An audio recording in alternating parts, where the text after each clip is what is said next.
In this lesson, we're going to talk about the semantics of programming languages. I'm going to give the semantics of our programming languages and the paradigms we see. So the first question about semantics is, why do we need it? Why do we need to have this kind of an understanding? Well, actually, it's very simple. If you do not understand something, you do not master it. It masters you.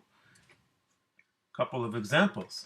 If you do not know how a car works, then if you have a problem with your car, then the car mechanic can tell you whatever he wants and charge you whatever he wants. If you do not understand how government works, then you cannot vote wisely, and the government might go in wrong directions and become a tyranny. So understanding is important, and the same holds true for programming. If you want to write correct programs, if you want to understand other people's programs, you have to have a deep understanding of the language. So all software developers should have this level of understanding. So the goal of the lesson is to show you how. You see, it's not really that complicated. You don't have to be a mathematical genius to understand programming languages. You just have to have a little bit a bent for precise thinking. And probably all programmers already have this kind of a talent. So what is the semantics of a programming language? Well, the semantics, or formal semantics, or mathematical semantics, is a completely precise explanation of how programs execute, and we can use it to reason about program design and correctness. So we are going to give semantics for all the paradigms of this course. So we're going to start by giving the semantics of our first paradigm, which is functional programming. Our semantics will consist of two parts. We have already seen the first part, which is the kernel language. And in this lesson, we're going to see the second part, namely the abstract machine. And together, they form the complete semantics of the functional paradigm. And later in the course, we're going to extend this with the new concepts for the other paradigms to get the semantics of all the other paradigms. Okay, before we take the plunge and look at the details of the abstract machine, let's take a step back and talk about semantics in general. So, just to give a very brief overview of the area of programming language semantics. So, how can we define the semantics of a programming language? Well, four general approaches have been defined for this.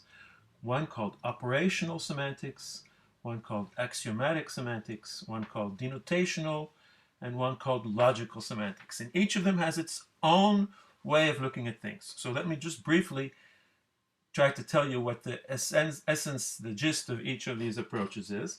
So the operational semantics, the name says it, it's operations. So we're looking at an abstract machine. We're looking at a kind of simplified, mathematized execution on an abstract machine. The axiomatic semantics is talking about properties, which is where the word axiom comes from. So if a program starts with something being true and then it executes, something else will be true after. So we have the before and after. So program is an implication. If the before properties are true, then the execution of the program gives the final properties. And this approach of implication, before, after, is used at all levels for single instructions, for procedures, for bigger parts, and also for the whole program. And the before is sometimes called precondition, the after is sometimes called postcondition. So that's axiomatic semantics. Denotational semantics is more mathematical. It's more looking at a program in an abstract way as a function, not over integer lists. No, a function over an abstract domain which somehow models the knowledge of what the execution is doing. So loops will be fixed points in this approach. Function composition will be composing the programs in some way. So you can manipulate the programs using the techniques of mathematics that apply to functions over this abstract domain. So this is a more abstract way of looking at programs. And finally, the fourth approach is called logical semantics. Here we're looking at logic in the sense of first-order logic or predicate logic, logic in the sense of reasoning about truth And so a program is considered to be a model, a logical model of a set of axioms.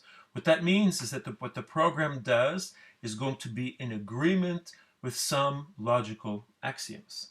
So if I have a sorting program, then one of the axioms might say that certain elements will be less than certain other elements, or a list is sorted. These are logical properties. So the execution of a program in this model is actually deduction. The result of the program is going to be a true property derived from the axioms. Okay, so those are the four approaches. We are going to use the operational semantics approach in this course. It has the advantage that it works for all paradigms because all programs have to run. So this works for all paradigms.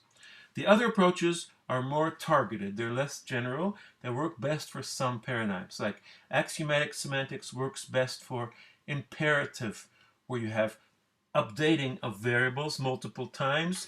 Well, there you have a sequence of updates. So axiomatic semantics works well when programs are like sequences, whereas denotational semantics works well in functional, pure functional paradigm, but does not work so well if you have imperative paradigms.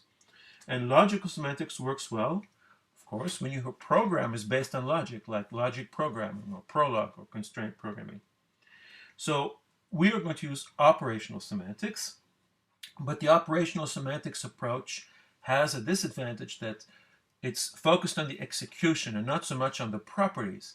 So what we are going to do is we're going to start with operational semantics, and we will extend it a little bit by talking about the properties during the execution. So we'll add a little bit of the other approaches to the operational semantics, but the core is still an operational semantics.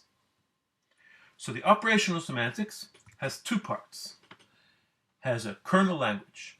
So we take a program written in a practical, very complicated language and translate it into a simple kernel language. So this simplicity is very important because it means that the abstract machine, which then executes the kernel language, can be very simple. So the kernel language is very important for the operational semantics approach. And in this lesson, we're going to do several things. We're going to start with an example.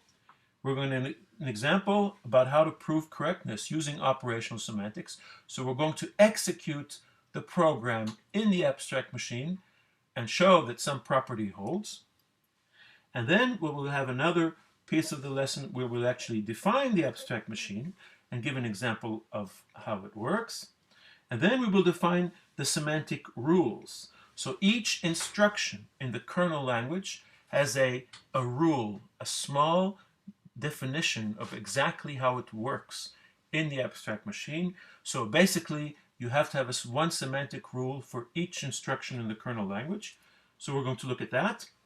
And then finally, we're going to take a special look at procedures, procedure definitions, and procedure calls, since this is very important. Like we saw in higher order programming, procedures as procedure values are really the foundation of very many powerful ideas, including data abstraction. So it's a good idea to look at that a little bit more closely.